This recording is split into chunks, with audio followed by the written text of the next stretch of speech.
سلام، حالتون چطوره؟ امروز اومدم راجع به بیماری هاری باهاتون صحبت کنم. میدونید که این بیماری یکی از خطرناکترین بیماری های مشترک بین انسان و حیوانات هستش.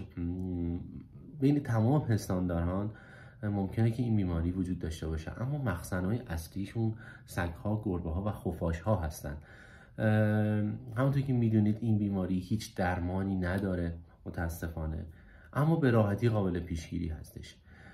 در صورتی که پت شما توسط یک سگ یا گربه بی سرپرست مورد گزیدگی قرار بگیره، شما باید در اسرع وقت رو به دامپزشکتون یا در واقع به اولین مرکز درمانی و اولین بیمارستان کلینیک منتقل کنید که دوز بوستر واکسن هاری رو براش تزریق کنه.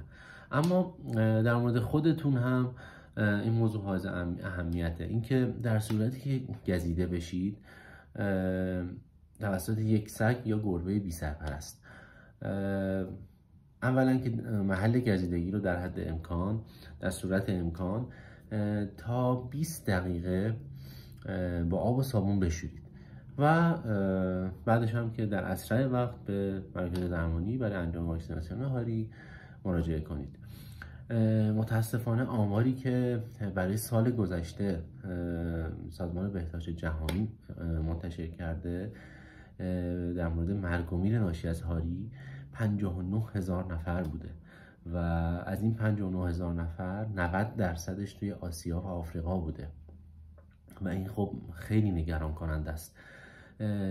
به خاطر همینه که باید حتما واکسیناسیون رو جدی بگیرید، هم برای سلامت خودتون و هم برای سلامت پتتون. حتما جدی بگیرید، به موقع انجام بدید، مراقب خودتون باشید، مراقب پتاتون باشید. خیلی مخلصیم. ارادت.